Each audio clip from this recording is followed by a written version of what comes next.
Yes. Thank you, Kubilai. I saw you smiling. Feed your ego. That's what we're doing, man. We're just feeding our egos all the time. And when you stop feeding your ego, what happens to it?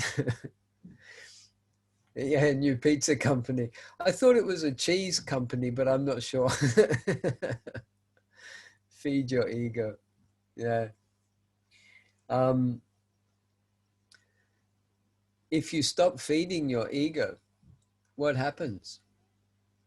It gets skinny. It gets weak. Eventually, it's going to die. What happens when your ego dies? This was one of the talks by Alan Watts. One of them I saw, I don't know if I listened to it, but I saw the title. It says, what happens when you stop talking to yourself? What happens if you realize that most of your thoughts are just you talking to yourself? What happens when you stop doing that? What happens when you realize there is no self to talk to? That it's just words going round in an empty space. What happens when you stop doing that? What's left? What happens when the ego stops talking to itself? What happens when the ego just becomes quiet, takes a back seat, does nothing? It just surrenders and says, not my job, not my problem, not my control.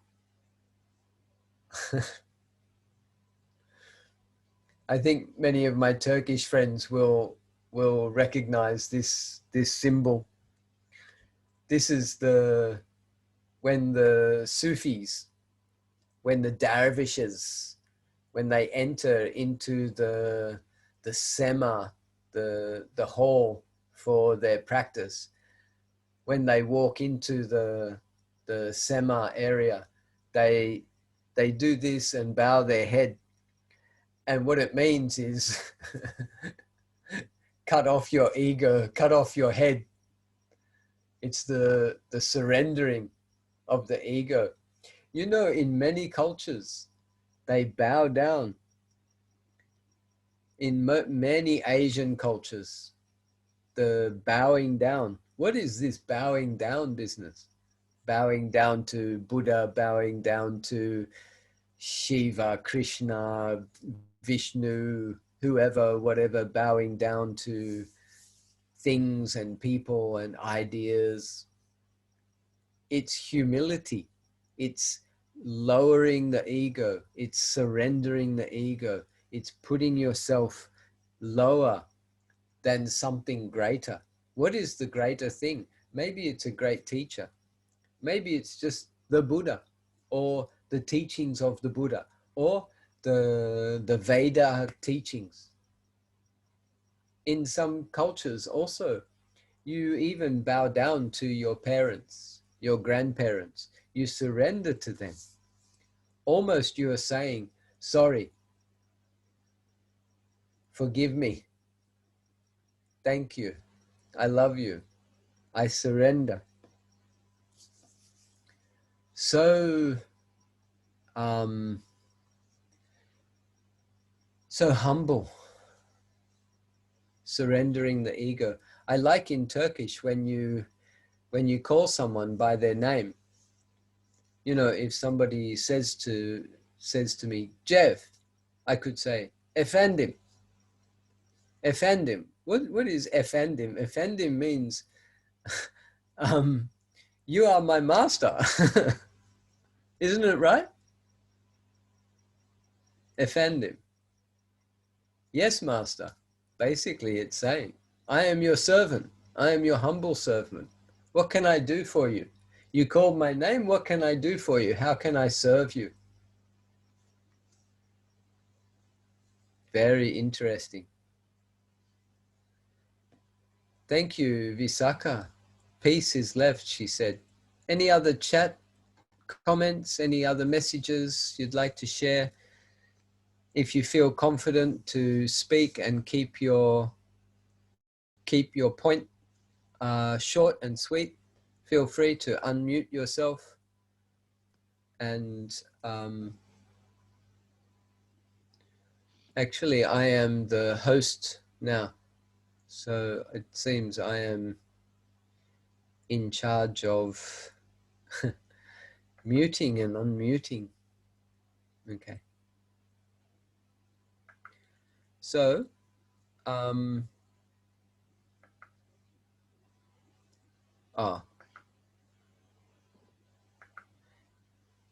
any comments from today's practice? Any further explanations about harmony?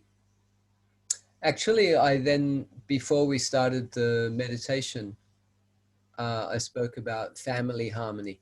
But before we do that, tonight or today, I gave you the exercise of the harmonizing the breath with the words of metta. So here's a simple question to the point. How did that go for you? Did it work for you? Did it harmonize your mind? Did it collect your mind? That means not scattered, many thoughts. The mind comes together. And then how was your transition with that? Did that stay for some time? Did it then flow into the vipassana, the ability to be aware of many different objects as they arose naturally? What was the effect of the meditation, if any effect?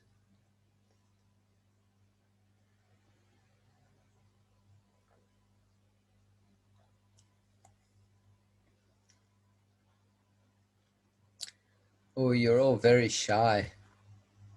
Thank you, Rehan. It's good for you. I'm pleased it was good for you. Thanks for sharing.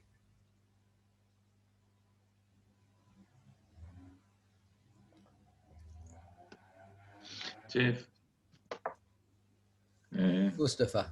lately I'm kind of, I speak a lot, I share a lot because I benefit from the sharings of the others a lot.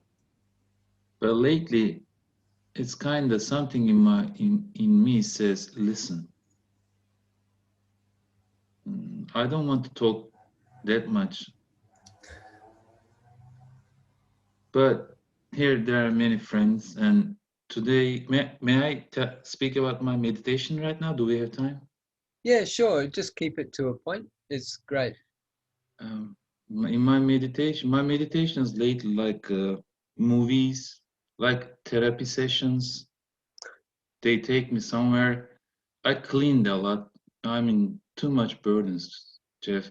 I checked my human design chart, my personality and my design both like, it's like clearing my family's burdens. My family Yeah. channels, clan channels are so strong. And I work with them. In my meditation, I was meditating with you, then I found myself in my mind, I was meditating with Buddhist monks, and all of a sudden I attacked them with anger, Oh, rage, and I chose the biggest one, the strongest one. He was giant. I told him to push me, force me. I want to show my anger. Please help me to get it out.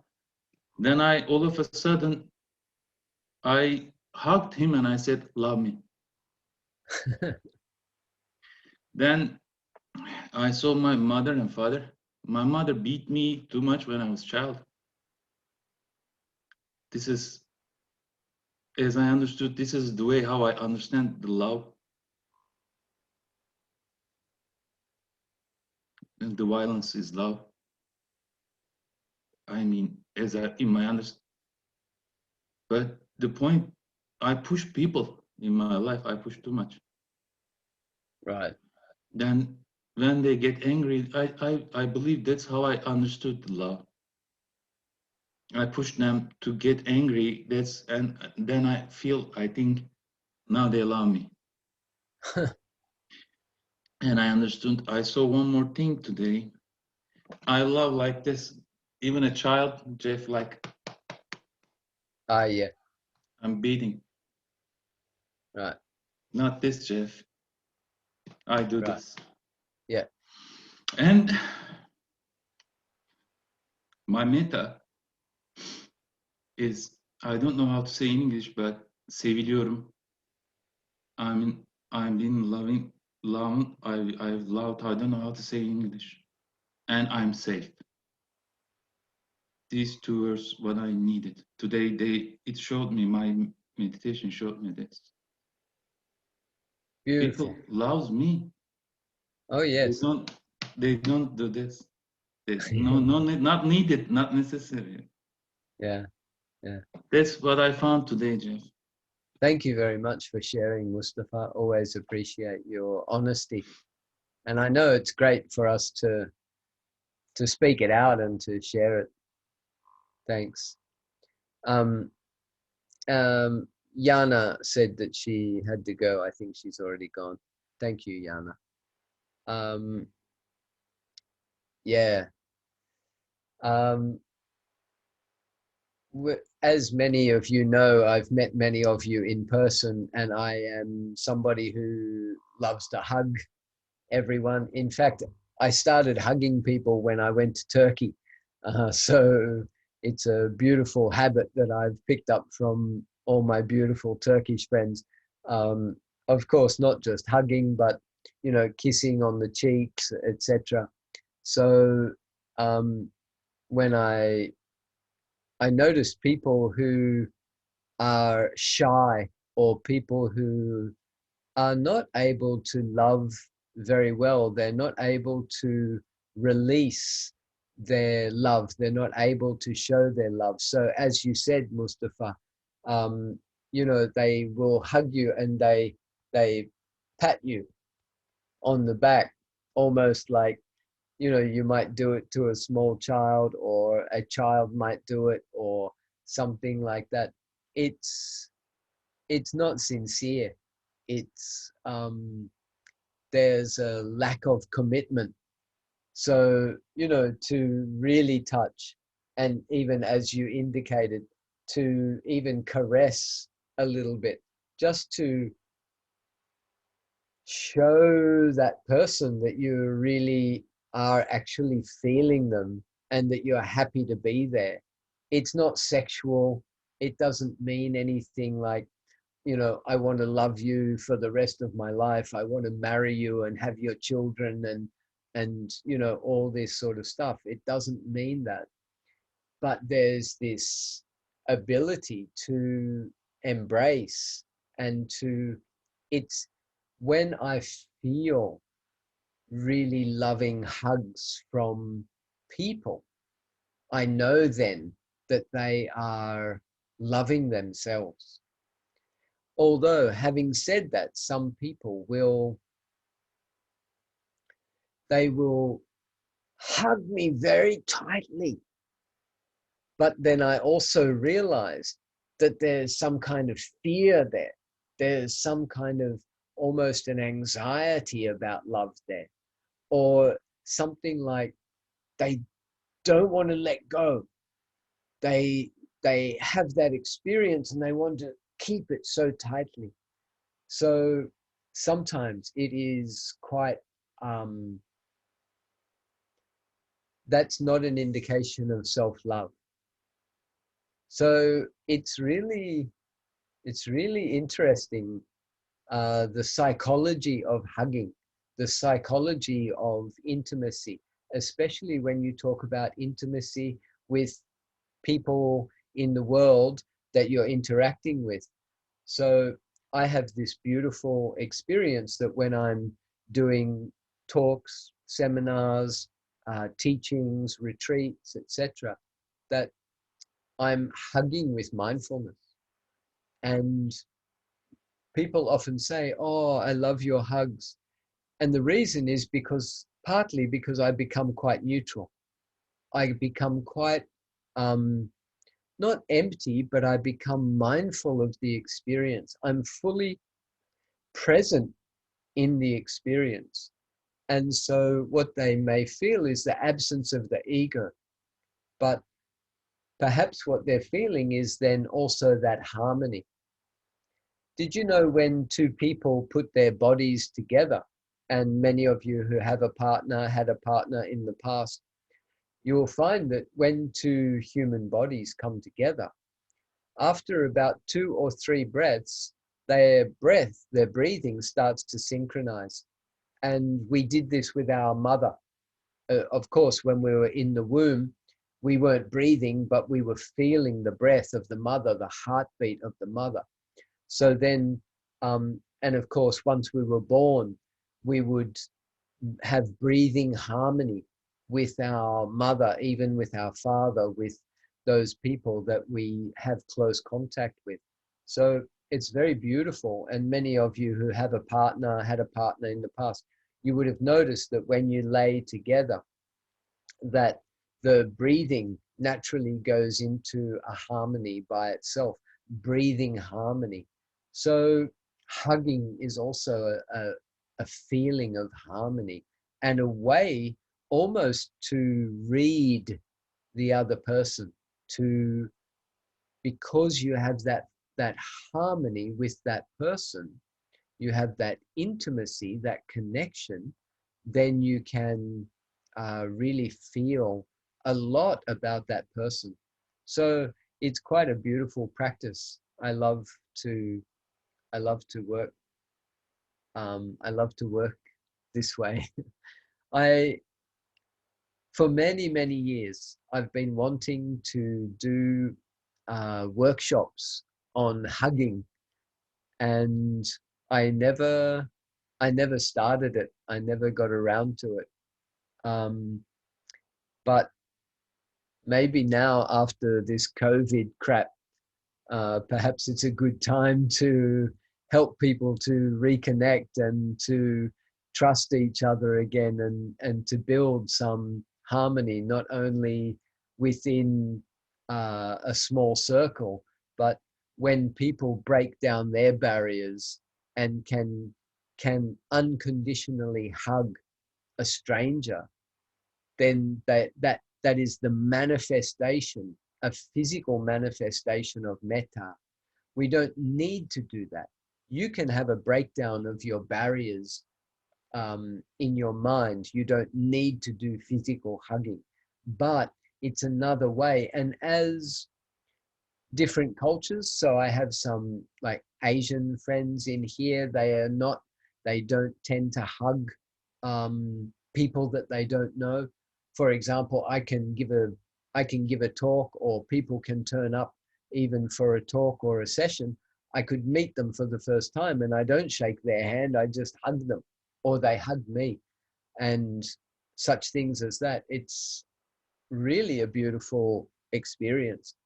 So in many cultures, that just definitely wouldn't be the case. So um, to have that experience of breaking down your barriers and feeling another person and other people who have broken down their barriers is feeling a very beautiful harmony. Once you feel that, then you can take this to other experiences in your life. You can share the love, literally. So um, there was a little bit more of my harmonic sharing. Um, any other comments about this evening or this afternoon's meditation? The metta, the vipassana, or anything else?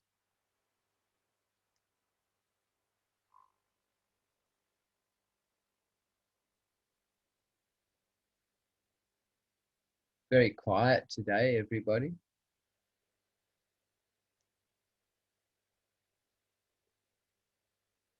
So then I will speak a little bit about family harmony. I think, you know, it's interesting about families because we don't choose them. We definitely have karmic connection to them. And if we don't want to have to be born into the same family again in the next life, I don't even know if that's possible, but I guess anything is possible. If we don't want to have to repeat these lessons with these people again, then it's best that we clear up our karmic debt in this life. One of the best ways to do that is forgiveness practice.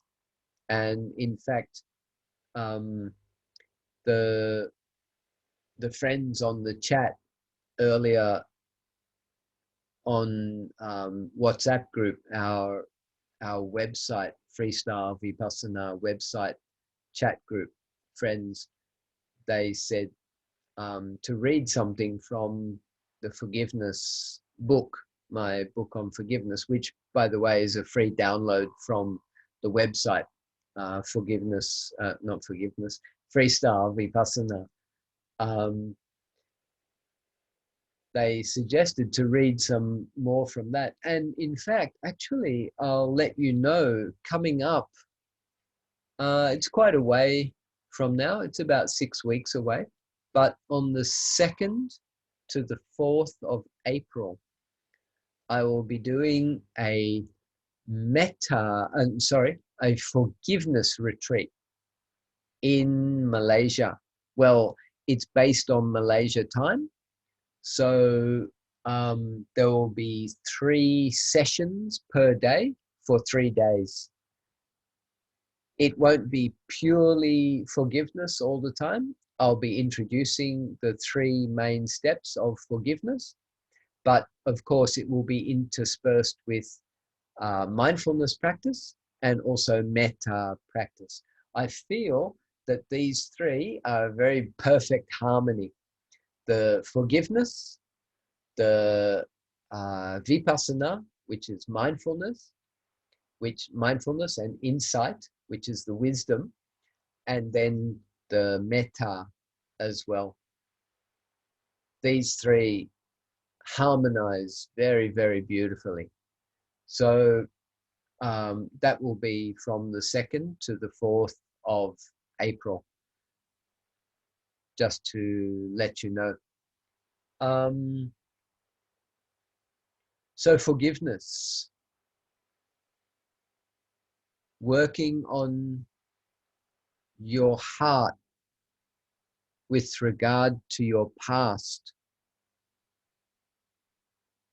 with your family, will help you to break, weaken, dissolve, perhaps release your karmic debt to your family. And sometimes that is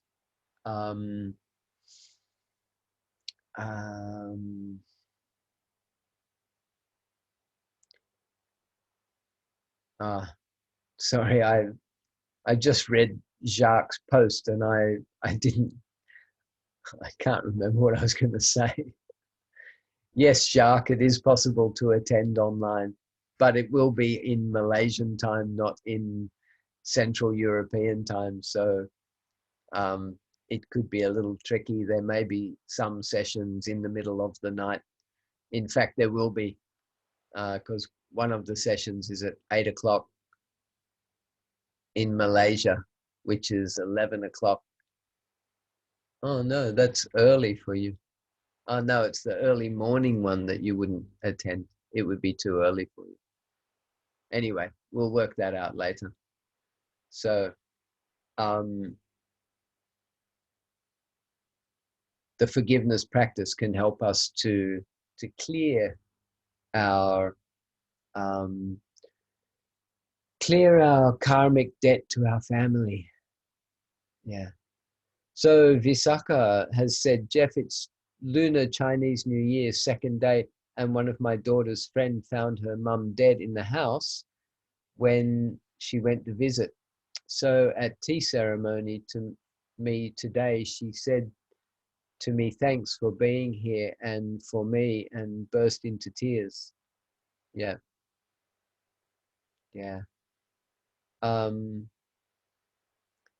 I guess it just hit her that mum may never be always here.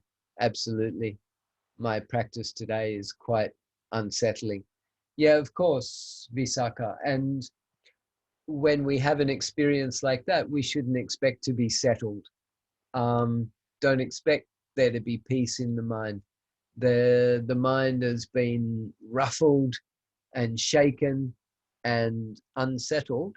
Then what we do in our vipassana practice is we observe the unsettled mind. We observe the fluctuations of the mind. It's like if I go to the ocean now, I know the wind is very strong. It's raining outside. So when I go to that ocean, I would expect that the ocean is quite wild and rough and you know, yeah, quite disturbed. So if I expect that the ocean will be like that, then I can allow, I can accept, I can agree with the ocean to be like that. But if I, for some reason, I know the wind's blowing, I know it's raining and strong weather.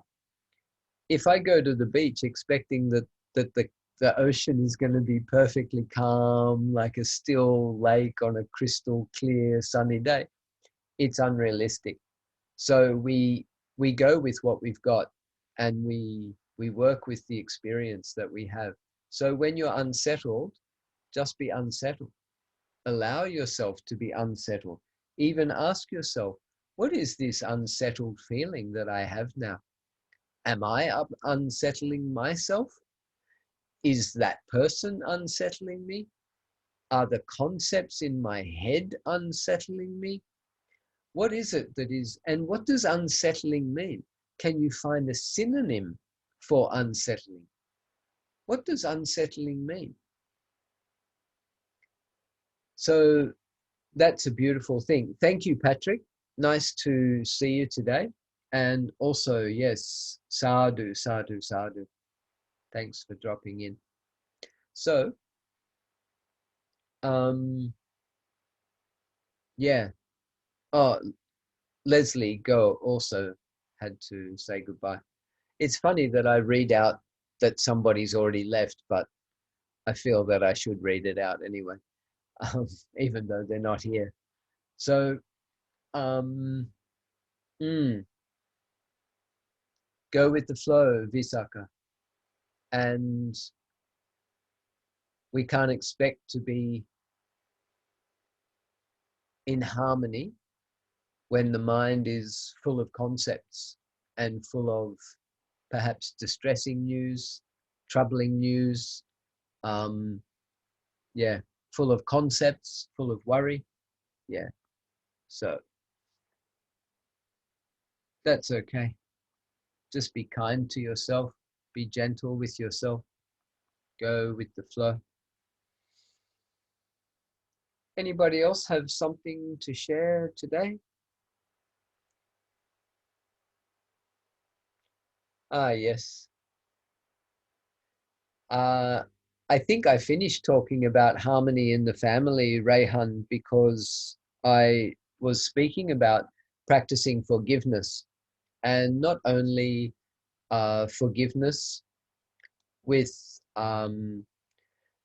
practicing forgiveness within yourself, but even then being able to voice out and speak out your forgiveness for other family members and letting them find their forgiveness and find their harmony in themselves. It's one thing to practice in yourself and clear things in yourself, but then when you speak it out, especially to family members, they can also find their freedom, find their harmony. Sometimes people are unaware of the problems that they cause to us. Sometimes, most of the time, people are unaware of the problems that they cause to themselves. Actually, we all need to do forgiveness for ourselves, but people are unaware of this practice. We're not taught this in our societies. We're always taught to forgive the other people. But the practice, the most important practice, is for me to forgive myself. When I'm able to do that, then I'm able to forgive my family. When forgiveness has unfolded in the family, then there is more harmony already. We are able to maybe not love each other, but able to accept each other. Accept that, you know, your brother has his attitude, or your sister has her way of doing things. It's not my way.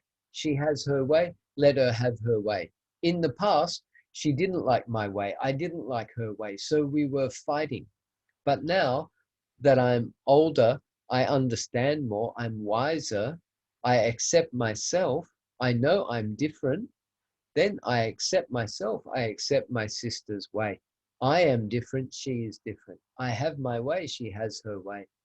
And if we can take that practice to every family member and everyone, then there's no need for any animosity, any anger, any fighting.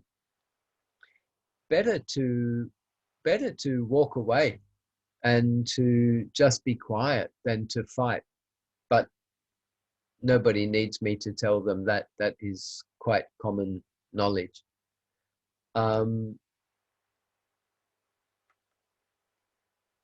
Yeah. So Tammy, hi Tammy. I saw you pop in, and I think you've already. Oh, there you are. Hi. Somewhere there in the darkness. Oh, there she is. Hello. Thank you, Tammy said. I felt at peace, the heart area, even though mind is having some thoughts. I got to go. Thank you again, Jeff, and everyone. Thank you, Tammy. And I want to say Gong Si Fa Chai, but it's too late. She's gone anyway. But now I've found out it just means may you be rich. So I don't think I'm going to say Gong Si Fa Chai anymore. So I'll find something else to say. I think I'll just say Happy Chinese New Year and stop trying to pretend like I'm Chinese. So say 新年快乐，新年快乐，新年快乐，新年快乐。Yeah. Thank you very much. And it means Happy New Year, yeah?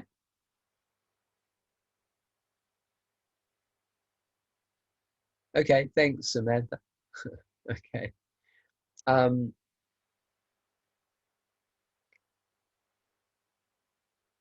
Yeah, I think I covered I was talking about the unsettling and uneasiness, disturbing feeling. That was referring to Visakha's experience. Basically, all I was saying was to accept it as it is, to allow yourself to feel it as it is. Thank you, Roddy. Have a beautiful, beautiful day and look after yourself. See you. Thanks.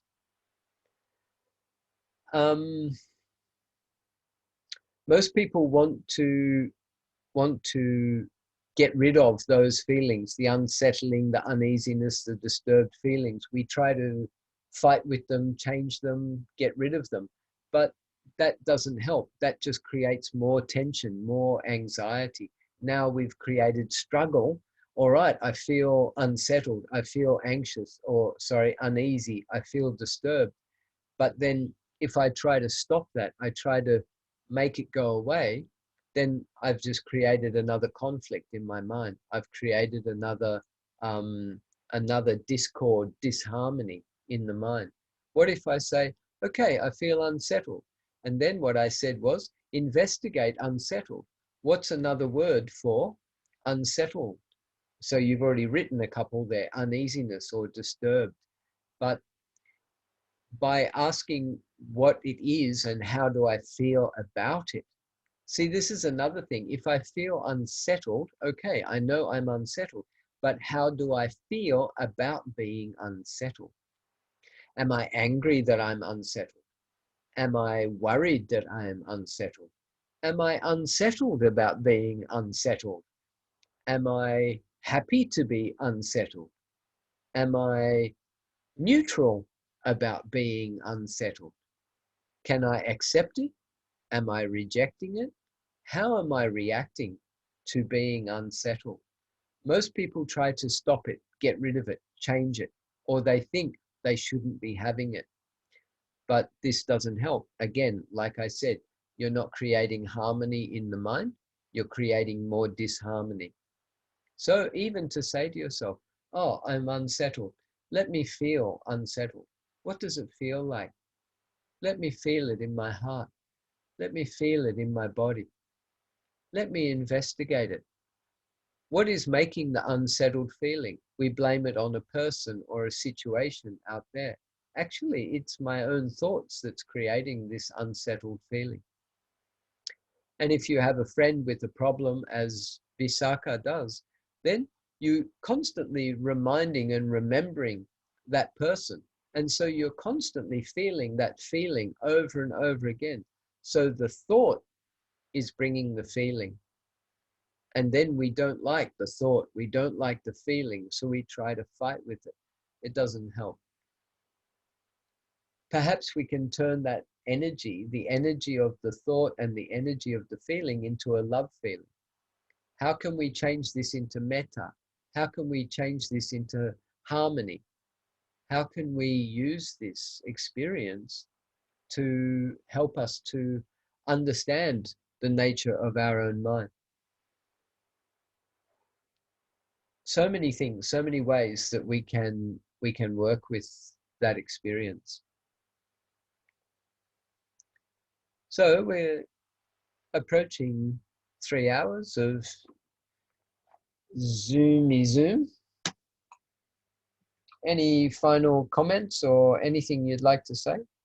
Feel free to unmute yourself if you want. If you'd like to say something,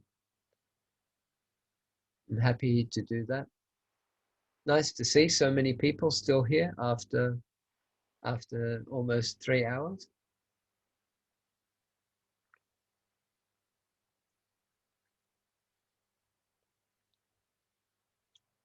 Is there anything else I can do for you?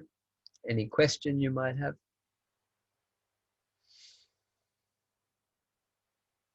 I very much appreciate all of you. Bye-bye, Rehan. Or are you set? Okay. Yeah.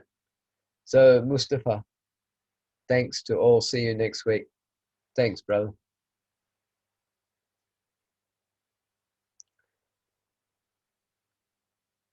So, I hope you... one blessing that my teacher always gave, he used to say at the end of a talk, he used to say,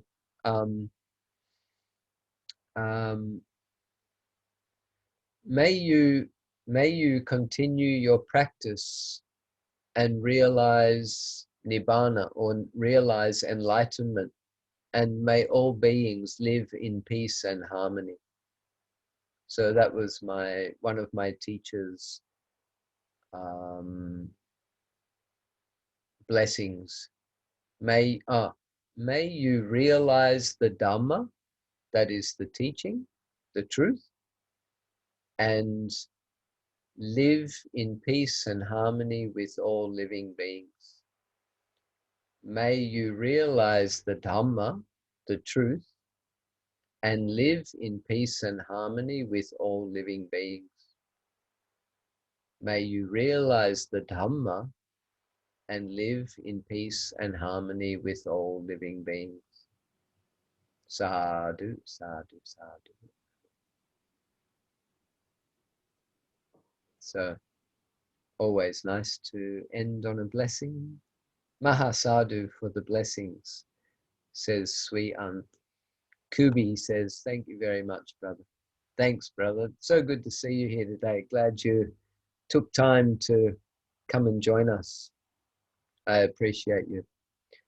And Jacques says, thank you, Jeff. See you next from a monastery, maybe, or a van, or somewhere else. Yes, who knows where I will be next week.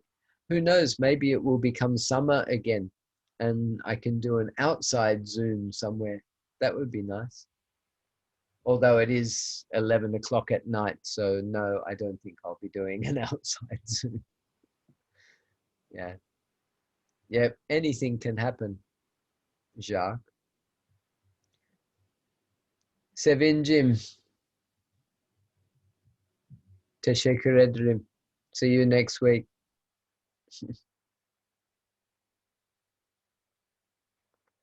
Bye-bye. ML Jim, see you next week. Thank you.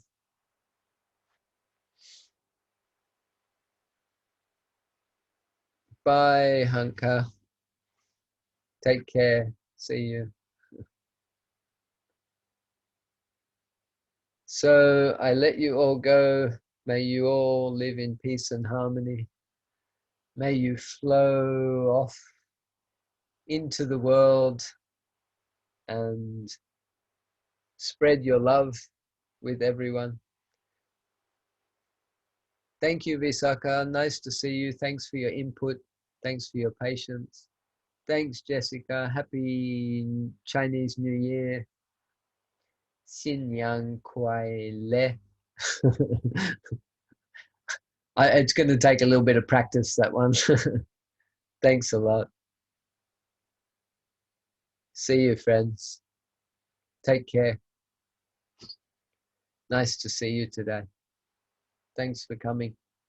Thanks for spending time. Thanks for caring. Okay, Jeff. We'll see you next week. Take care. See you, sweetheart. Bye. Yeah. Yeah. Bye. Oh, by the way, that is Sasanaraka that are going to sponsor me for the forgiveness retreat. Oh, that's good. Excellent. Yeah. Yeah. Sadhu. Sadhu. Yeah, absolutely. Sadhu, sadhu, sadhu. Thanks. See you. Okay. Take care. All right.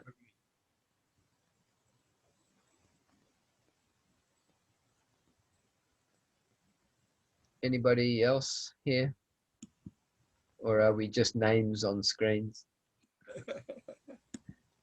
I'm going to end the meeting rather soon. Kun Lek,